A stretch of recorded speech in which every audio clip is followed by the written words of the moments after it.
कंकाल के रूप में 600 साल से तड़प रही हैं यह आत्माएं। डरावनी कहानियां। भारतवर्ष दुनिया के ऐतिहासिक राष्ट्रों में से एक है। इसका विस्तृत इतिहास बेहद रोमांचकारी और अपने अंदर कई रहस्यों को समेटे हुए है। पूरब से लेकर पश्चिम तक और उत्तर से लेकर दक्षिण तक फैली भारत की सीमाओं के अंदर कई ऐसे राज हैं जो आज भी सुलझने का इंतजार कर रहे हैं। ऐसे ही कुछ राज छिपे हैं हिमालय की विशाल श्रृंखलाओं और गुफाओं में। इन गुफाओं में जितनी खोज की जाती है उतने ही राज सामने आते जाते हैं। हिमालय अपने सीने में अनेक रहस्यों को छिपाए हुए है। जानकार इस बात की पुष्टि करते हैं कि प्राचीन काल से ही यहाँ जिज्ञासुओं और पर्यटकों का आना जाना लगा रहता था। हिमालय की बर्फीली पहाड़ियों के बीच बसा रूपकुंड भी ऐसे ही रहस्यों को समेटे हुए हैं जिन्हें सुलझा पाना शायद किसी के लिए भी सरल नहीं है।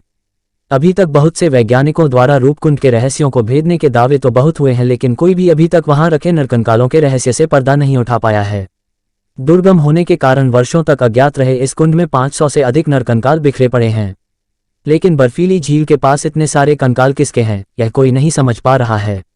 वन विभाग के पूर्व अधिकारी मरवाल वर्ष 1942-43 में दुर्लभ पुष्पों की खोज करते करते यहां पहुंच गए थे, लेकिन जब उन्होंने इतनी संख्या में नरकंकालों को देखा तो उन्हें लगा कि वह किसी दूसरे ही लोक में आ गए हैं। उनके साथी तो इस दृश्य को देखकर डरकर भाग गए। वर्ष 1957 से 1961 तक यहाँ कई शोध परीक्षण किए जाते रहे। लखनऊ विश्वविद्यालय से संबद्ध नृवंश शास्त्री डॉक्टर D.N. मजूमदार ने भी 1957 में यहाँ से कुछ कंकालों के नमूने मानव शरीर विशेषज्ञ डॉक्टर गिफिन को अमेरिका भेजे। रेडियो कार्बन विधि से परीक्षण करने पर डॉक्टर गिफिन को ज्ञात हुआ कि यह कंकाल लगभग 400-600 वर्ष पुराने हैं। इन कंकालों के पीछे की हकीकत तो कोई नहीं जानता, लेकिन इनसे संबंधित एक पौराणिक मान्यता जरूर लोगों को चौंका रही है। स्थानीय लोगों का कहना है कि एक बार कन्नौज के राजा यशोधवल सेना और अन्य साथियों के साथ नंदा देवी के दर्शन के लिए गए। उन्होंने गढ़वाल क्षेत्र की पावन धार्मिक नियमों और सभी मर्यादाओं की उपेक्षा की। राजा अपनी गर्भवती रानी व दास दासियों सहित तमाम लश्कर दल के साथ त्रिशूल पर्वत होते हुए नंदा देवी यात्रा मार्ग पर स्थित रूपकुंड में पहुंचे। नंदा देवी के प्रकोप के कारण वहां अचानक भयंकर वर्षा के साथ ओले गिरने लगे। अन्य साथियों और सेना के साथ राजा का परिवार भी यहां फंस गया और उनकी जान चली गई। ये नरकंकाल उन्हीं के हैं। मेरे चाचा अपने समय में काफी आवारा हुआ करते थे। दिन भर दोस्तों के साथ घूमते रहते थे और रात 12-1 बजे से पहले वह कभी घर नहीं आते थे। घर वाले उनसे काफी परेशान रहते थे, मगर उन पर समझाने का कोई असर नहीं पड़ता था। एक रात वह अपने दोस्त के साथ नदी किनारे घूम रहे थे। वहां एक अघोरी बाबा रहते थे। चाचा और उनके दोस्त उन्हें छेड़ने के मकसद से उनके पास बैठ गए। उन्होंने पहले तो उनके साथ बैठ के शराब पी, फिर इधर उधर की बातें करके उन्हें परेशान करने लगे। बातों बातों में भूत का विषय छिड़ गया। चाचा ने बाबा से भूत दिखने को कहा। पहले तो बाबा टालते रहे, मगर चाचा अड़े रहे तो बाबा राजी हो गए। उन्होंने उनके चारों तरफ एक गोला बनाया और कहा, चाहे जो भी हो बाहर मत जाना। बाबा ने मंत्र जपना शुरू किया। चाचा और उनके दोस्त उस समय मंद मंद मुस्कुरा रहे थे क्योंकि उनको ये मजाक लग रहा था। अचानक छम छम की आवाज आई और एक औरत वहां आकर नाचने लगी। उसके बाद अचानक 2 और औरतें वहां आ गई और वह भी नाचने लगी। ये देख चाचा और उनके दोस्त की सिट्टी पिट्टी गोल हो गई। दोनों का नशा एक पल में गायब हो गया। वह दोनों डर के मारे वहां से भागने लगे, मगर नाचती औरतों ने अपना नाच छोड़ उनको घेर लिया और उनके चारों ओर घूमने लगी। वह उनकी तरफ बहुत ही भयानक तरह से देख रही थी, जैसे वह उन्हें वहां बुलाए जाने से नाराज हो। वह दोनों वहीं पर बेहोश हो गए। सुबह जब होश आया तो वहां सिर्फ अघोरी बाबा ही थे। उन्होंने औरतों के बारे में पूछा तो बाबा ने बताया कि उन्होंने उन्हें भगा दिया। दोनों ने बाबा के पैर छुए और वहां से भाग गए। उस दिन के बाद चाचा ने रात को देर से आना बंद कर दिया। ब्रह्म राक्षस। डरावनी कहानियां। ये कहानी एक ऐसे राक्षस की है जिसे आप लोग जानते होंगे या नहीं यह मुझे पता नहीं है। उस राक्षस का नाम है ब्रह्म राक्षस। भूत प्रेतों में भी कई योनियां होती हैं। अनेक नाम होते हैं, जैसे कि भूत प्रेत, पिशाच, राक्षस, डायन, चुड़ैल आदि बहुत से नाम होते हैं। तो दोस्तों, मैं आपका समय बर्बाद न करते हुए अपनी कहानी पर आता हूँ। हमारे गाँव में एक ब्राह्मण रहते हैं जिनका नाम है नत्थी लाल। लोग उन्हें शर्मा जी कहकर बुलाते हैं। उनके घर से कुछ दूर खेत था। उस खेत पर एक बहुत बड़ा पीपल खड़ा था।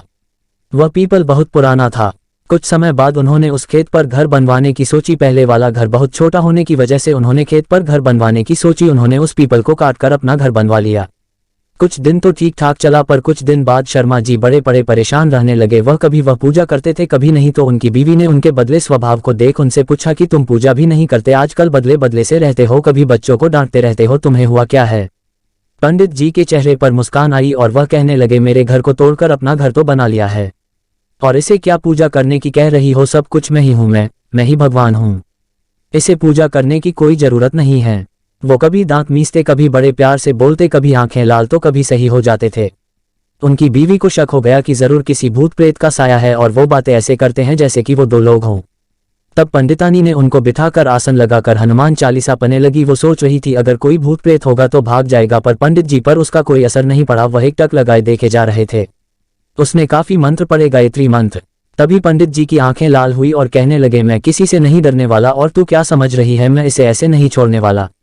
तब तक उसका छोटा बच्चा वहां आ गया। मम्मी, पंडित जी ने उसे ऐसे जोर से पकड़ के खींचा और ऐसा लग रहा था कि उसके सिर को कच्चा ही चबा जाएगा। पंडितानी ने कहा, बच्चे को छोड़ दो, इसने क्या तुम्हारा बिगाड़ा है, उसे छोड़ दो। पंडितानी ने विनती की, बड़े नम्र भाव से कहा कि उसे छोड़ दो। तो उसने उस बच्चे को छोड़ दिया और कहा कि मैंने तुम्हारे इस नम्र भाव की वजह से इसे भी छोड़ रखा है, नहीं तो मैं इसे कब का मार चुका होता। उसने फिर पूछा, तुम कौन हो और मेरे पति को तुमने क्यों बस में कर रखा है, आप हमसे क्या चाहते हो, आप हो कौन। तब उसने कहा, अगर अपना भला चाहती हो तो पीपल के पेड़ लगाओ, जितने भी हो सके पेड़ लगाओ, फिर मैं बताऊंगा कि मैं कौन हूं और फिर मैं चला जाऊंगा। तब पंडित जी की बीवी ने 101 पेड़ पीपल के लगाए। एक दिन उसकी पत्नी ने देखा कि आज पंडित जी सुबह उठकर पूजा पाठ करके आ चुके हैं। तब पंडितानी से पंडित जी बोले, मैं तुम्हारे पति को आज छोड़ के जा रहा हूं, तुम सदा सुखी रहो, तुम्हारे आचार विचार बहुत अच्छे हैं। मैं ब्रह्म राक्षस हूं, वैसे मैं किसी को नहीं छोड़ता और न ही किसी से डरता हूं, मैं ब्रह्म राक्षस हूं, ब्रह्म राक्षस, हा हा हा।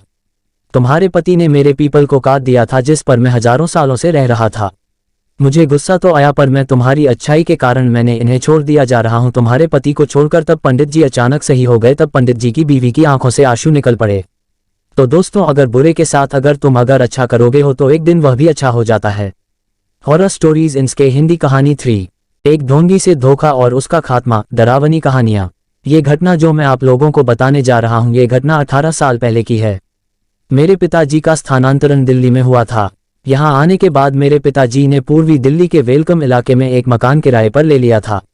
नई जगह में जिंदगी सामान्य करने में थोड़ा वक्त लगा, मगर समय के साथ सब सामान्य हो गया। उस समय वहां एक तांत्रिक बहुत जाना माना जाता था, जिसे लोग माली जी कहा करते थे। मोहल्ला छोटा होने की वजह से उसने कम समय में काफी नाम कमा लिया था। उस वक्त लोगों में साक्षरता की कमी के कारण लोग डॉक्टर से पहले उसके पास ही जाना पसंद करते थे। लोग उसके पास अपनी परेशानी लेकर जाते थे और ठीक भी हो जाते थे। उसका धंधा काफी अच्छा चल रहा था। धीरे धीरे उसकी ख्याति पहुंचते हुए मेरी दादी के पास भी पहुंची। उन्होंने ने भी उसके द्वारा किए गए काम को देखने की इच्छा जताई। उस मोहल्ले में एक दिन पड़ोस में किसी औरत को किसी ऊपरी हवा की आमद हुई। वो अपने आपे में नहीं आ रही थी और उस पर सवार जो भी साया था उसे शांत नहीं होने दे रहा था। वो बस अपने बाल को खोलकर खेले जा रही थी। पड़ोसियों का मेला लगा हुआ था, घर पर सब बस माली जी के आने का इंतजार कर रहे थे। फिर उस औरत के घर का एक आदमी अपने साथ माली जी लेके आ गया। माली जी ने कुछ दिए जलाए, तंत्र मंत्र किया और वो ठीक हो गई। उसके बदले में माली जी ने उनसे कुछ रुपए और एक शराब की बोतल ले ली। खैर, अपने घर के किसी सदस्य की बिगड़ी हालत ठीक हो जाए तो कुछ पैसे और एक बोतल का क्या मोल। मेरी दादी ने भी ये सब देखा, उन्हें भी विश्वास हो गया कि हाँ, ये आदमी ऊपरी हवा का इलाज कर सकता है। फिर ऐसा सिलसिला चला करता था। अक्सर कभी किसी के घर में कोई परेशानी होती तो कभी किसी और के घर में। कोई डॉक्टर से ठीक होता तो कोई बिना माली जी की कृपा से ठीक नहीं होता था। माली जी की अच्छी कट रही थी। एक दिन घूम घुमा कर परेशानी मेरे घर में भी आ गई। मैं बहुत छोटा था, मुझे अचानक से उल्टियां आने लगी और मैंने दूध पीना भी छोड़ दिया। मेरे दादाजी और मेरे पिताजी उस वक्त दफ्तर में थे। मेरी दादी और मेरी मम्मी काफी परेशान थीं। नए शहर में किसी डॉक्टर को वो जानती नहीं थी। फिर एक पड़ोसी औरत से दादी ने किसी डॉक्टर का पता पूछा तो उस औरत ने डॉक्टर से पहले माली जी के पास चलने की सलाह दी। लोगों को अक्सर मोहल्ले में परेशानी हो जाती थी, हो सकता है मैं भी किसी चपेट में आ गया हूं। ऐसी दलीलें सुनकर मेरी दादी माली जी के पास चलने को तैयार हो गई। माली अपने घर में बैठा कुछ पूजा पाठ कर रहा था। उसने पहले मुझे देखा, कुछ दिए जलाए, लाल फूल मंगवा कर कुछ क्रिया की और अपना मंत्र वगैरह पढ़े। फिर दादी से पूछा, आप बच्चे को कहीं बाहर लेके बैठी थी कल शाम के वक्त? हाँ, दादी ने जवाब दिया। जहां आप बैठी थी वहां से पूर्व दिशा की और किसी ने क्रिया करके अपनी चीज वापस करी थी और ये बच्चा बीच में पड़ गया, इसलिए इसे ये परेशानी हो रही है। माली ने अपना सामान वहां से हटाते हुए कहा। फिर ये कैसे ठीक होगा, कोई इलाज है क्या इसका? दादी ने परेशान होकर माली से पूछा। ये चीज थोड़ी जिद्दी है, ये बिना भोग लिए नहीं जाएगी। आप एक काम करो, एक बोतल शराब और एक बकरे की कलेजी का थान मंगवा लो, कल तक तुम्हारा बच्चा बिल्कुल ठीक हो जाएगा। माली ने दादी को समाधान के तौर पर यह बात बोली। ठीक है, हम तो जानते नहीं हैं, मेरा छोटा बेटा आपको ये चीज दे जाएगा, दादी ने माली से कहा और फिर वहां से वापस अपने घर आ गईं। दादी ने घर आकर मेरे चाचा जी को कुछ पैसे दिए और एक शराब की बोतल और एक बकरे की कलेजी का थान माली के घर पहुंचा दिया। मेरी तबीयत अभी भी ठीक नहीं था। मम्मी ने जब इस बारे में दादी से पूछा तो उन्होंने कहा कि किसी तरह आज रात कट जाए, सुबह तक ठीक हो जाएगा, ऐसा बोल है माली जी ने। और मेरे पिताजी से इस बात को करने को दादी ने मना कर दिया। उसकी वजह यह थी कि पिताजी इन सब बातों पर जरा भी विश्वास नहीं करते थे, दादाजी तो थोड़ा बहुत कर भी लेते थे। इसलिए सभी को सख्त हिदायत दी गई कि ये बात पिताजी के सामने ना आए।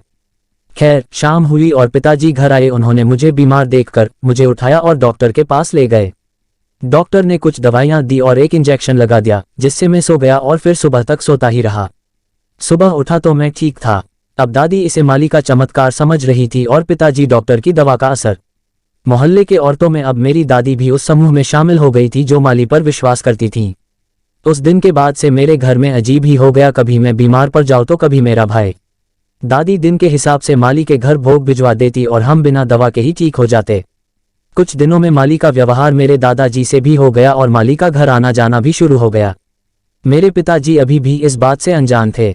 माली जब भी आता दादाजी उसे अपना मित्र बताकर पिताजी से भी अभिवादन वगैरह करवा देते, मगर बताया कभी नहीं कि ये आदमी क्या करता है। एक दिन की बात है, मेरी मम्मी को थोड़ा चक्कर सा आ गया खाना बनाते वक्त और वो वही बेहोश हो गईं। जब मम्मी को होश आया तो उन्होंने बताया कि शायद गर्मी ज्यादा लग रही थी, इसलिए थोड़ा चक्कर आ गया। मम्मी को ये बात सामान्य लगी क्योंकि उन्होंने सुबह से कुछ खाया भी नहीं था और कामकाज में लगी हुई थी। मगर दादी ने इसे कुछ ऊपरी बला समझा और माली से इस बारे में बात करने की ठान ली।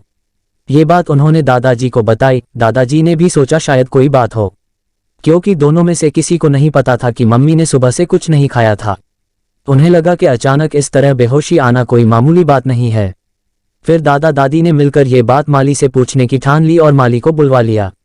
माली भी झट चला आया। आखिर एक आवाज में उसे भोग जो भिजवा दिया जाता था। खैर, माली आया और दादी ने उसे बात बता दी। माली ने कुछ देर सोचा और हाथ में कुछ लांग लेकर कुछ करने लगा, जैसे लांग को लौंग से गिन रहा हो। कुछ देर बाद उसने बताया कि मम्मी के ऊपर किसी देवी की छाया है और वो सवार होकर खेलना चाहती हैं। दादी ने कहा कि वो तो अभी बहुत छोटी है, अभी से कैसे कोई देवी उस पर आ सकती है। माता जी, ये तो देवी की महिमा है, न जाने कब किस पर दयाल हो जाएं। अगर उन्हें रोका गया तो शायद वो आपके परिवार को कष्ट देना शुरू कर दें। माली ने दादी की बात का उत्तर इस तर्क के साथ डराते हुए दिया। अब दादा दादी के पास कोई और चारा न बचा। उन्होंने माली के कहे अनुसार पूजा करवाने का मन बना लिया। लेकिन अगले दिन रविवार था और पिताजी उपस्थिति में ये मुश्किल ही था, इसलिए पूजा सोमवार को रखी गई। दादी को भी यही लगा कि शायद इसलिए बच्चे बार बार बीमार हो जाते हैं क्योंकि देवी आना चाहती हैं। पूजा में इस्तेमाल होने वाले सामान का बंदोबस्त दादाजी ने कर दिया। माली जी का आगमन हुआ। उन्होंने अपना पूजा पाठ का सारा सामान सजाकर पूरा माहौल तैयार कर लिया था। फिर दादी ने मम्मी को बुलाया। ना चाहते हुए भी मम्मी को जाना पड़ा। आखिर सास ससुर की बात कोई बहू कैसे टाल सकती है। फिर माली ने कुछ दिए जलाए और लाल फूल और कोयले की आग में कुछ लोबान और घी गुड़ डालकर कुछ मंत्र पढ़ने शुरू किए और दादा दादी को भी बोल के मन ही मन माता का आवाहन करो। सो दादा दादी करने लगे। कुछ देर बाद मम्मी पर कोई सवारी आई और जय जय गूंजने लगी। काफी प्रचन्नता के साथ मम्मी पर उस सवारी का असर था। खेलते खेलते हाथों की चूड़ियां टूटकर हाथों में कई जगह लगी गईं और खून निकलने लगा। दोनों हाथ लहलुहान हो गए। इसी प्रचन्नता देखकर दादा दादी पेट के बल लेट गए और श्रद्धा से प्रचन्नता की जगह सौम्य रूप की प्रार्थना करने लगे। फिर माली ने कुछ मंत्र बुदाते हुए लोटे में रखे पानी को हाथ में लिए और मम्मी के ऊपर फेंक दिया। इससे खेलना रुक गया और मम्मी एकदम से पीछे गिर गईं। कुछ देर बाद मम्मी को होश आया तो दादी ने मम्मी को उठाया और अंदर ले गई और हाथ में दवा वगैरह लगा दी। फिर सारी बात बता दी कि क्या क्या हुआ था, क्योंकि मम्मी को तो तब होश ही नहीं था। इधर माली ने दादाजी से कहा कि अब तो आपको घबराने की कोई बात नहीं है, अब तो देवी स्वयं आ गई हैं आप लोगों की रक्षा के लिए। दादाजी ने अनमने मिजाज से इस बात को स्वीकार किया और माली को विदा कर दिया। दादा दादी इस बात को लेकर परेशान थे कि अगर इसी तरह हर बार सवारी आई तो बहू को बहुत कष्ट होगा। हमारे परिवार में तो कोई कुल देवी भी नहीं, तो फिर ये सवारी कैसे आ गई। शाम को जब पिताजी घर आए तो उन्होंने मम्मी के हाथों में चोट के निशान देखे और फिर दादी ने सारी बात पिताजी को बता दी। पिताजी काफी नाराज हुए कि ये कौन सी मुसीबत हाथ लग गई। माली के विषय में तो ये कहा कि वो अगर दोबारा घर में आया तो उसकी टांगे हाथ में दे दूंगा। उस दिन के बाद से घर में अलग ही माहौल हो गया।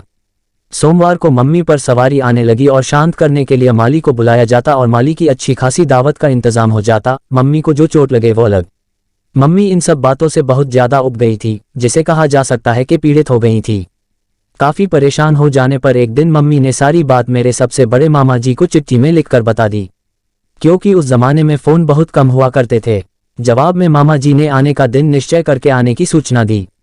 एक हफ्ते बाद मामा जी दिल्ली आए। उनके साथ में एक व्यक्ति और थे, साधारण सा दिखने वाले। अपने साथ हाथ में एक छोटा सा थैला लेके वो मामा जी से साथ हमारे घर आए। स्वागत पानी होने के बाद अपनी सारी बात और सारी विडंबना दादी ने मामा जी को बता दी, और मामा जी भी ये जताए बिना कि उन्हें ये सब बात पता है चुपचाप सुनते रहे। फिर उन्होंने अपने साथ आए उस व्यक्ति से दादी का परिचय करवाया। ये हमारे एक दूर के चाचा जी हैं, मन्नी लाल, यहाँ अपने रिश्तेदारों से मिलने आए हैं। ये भी कुछ जानकारी रखते हैं, अगर आप आज्ञा दें तो ये शायद कुछ बता सकते हैं कि ये सब कैसे हुआ। मामा जी ने दादी से कहा। दादी ने दादाजी पूछकर इस बात की स्वीकृति दे दी। फिर थोड़ी देर कुछ विचारने के बाद मन्नी लाल चाचा ने कहा कि माताजी, माली जी को बुला लीजिए तो फिर सारी बात आराम से की जाए। दादी ने मेरे चाचा को भेजकर माली को बुलवा लिया। सर्दी का वक्त था। घर के बाहर चारपाई पर बैठकर मामा जी और मन्नी चाचा बैठकर चाय पी रहे थे और धूप आनंद ले रहे थे कि माली का आगमन हुआ। दादी ने मामा जी लोग का परिचय करवाया। थोड़ी हाल खैरियत की बात के बाद मामा जी ने माली से पूछा, अपने ही पूजा करके मेरी बहन पर देवी की सवारी करवाए है न? हाँ, पूजा तो मैंने ही की थी, मगर देवी खुद आना चाहती थी। माली से जवाब दिया। कौन सी देवी हैं वो? मन्नी लाल चाचा ने सवाल किया। ये तो आप खुद ही पूछ लीजिए, कोई आपके परिवार की होंगी। माली ने दादाजी तरफ देखकर कहा। दादाजी ने जवाब दिया, हमारे परिवार में तो कोई कुल देवी नहीं है। तो फिर कोई और होंगी बचपन में जिनका दर्शन हुआ होगा। माली ने कहा। यहाँ उसका तात्पर्य चेचक से था। उसे भी देवी का दर्शन कहा जाता है, और ये भी कहा जाता है कि जिस देवी का दर्शन विकट रूप से होता है उनकी कृपा भी उसी तरह होती है, और कभी कभी उस देवी की सवारी भी आने लगती है। यही बात माली भी समझाने की कोशिश कर रहा था। इसे तो बचपन में भी कभी कोई दर्शन नहीं हुआ, मेरे मामा जी ने जवाब दिया। तो फिर देवी से ही पूछ लेते हैं न, मैं मनाऊंगा तो वो अभी खेलने लगेंगी। माली ने खुद को फंसता देख इस तरह डराने की कोशिश की। ठीक है, चलिए ऐसा ही किया जाए। आखिर वो देवी हैं कौन सी जो ऐसे परेशान कर रही हैं? मन्नी चाचा ने माली से कहा। ठीक है ये, लेकिन डरना मत, माली ने होशियार किया। मन्नी चाचा ने हंसते हुए कहा, अगर डर भी गए तो आप हैं ना। इतना कहकर माली उठ गया और अंदर जाते जाते बोल, तो फिर आइए ना। मन्नी चाचा ने कहा कि आप चलिए, जब सवारी आ जाए तो हम भी अंदर आ जाएंगे। माली फिर अंदर गया, लाल फूल मंगवाए, दिए मंगवाए और तैयार होकर बैठ गया।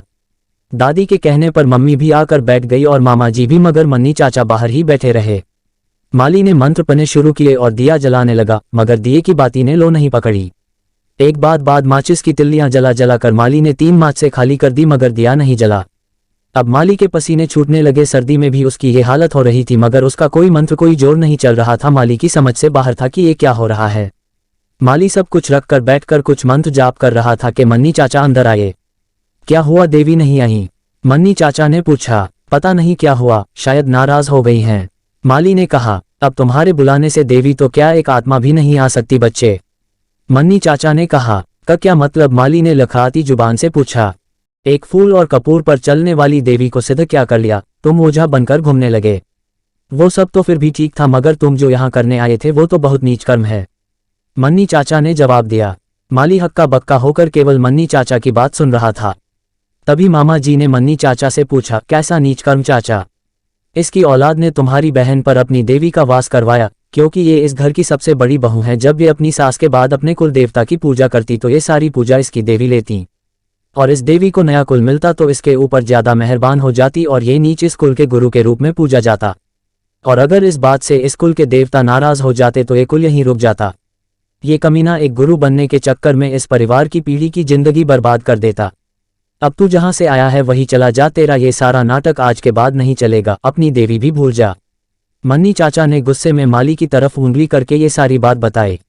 ये सारी बात सुनकर दादी को बहुत दुख हुआ और उनके आंसू निकल आए। माफ कर दो बाबा, माफ कर दो, मैं दोबारा ऐसा कुछ नहीं करूंगा, मगर मेरी देवी सिद्धि मत छीनो।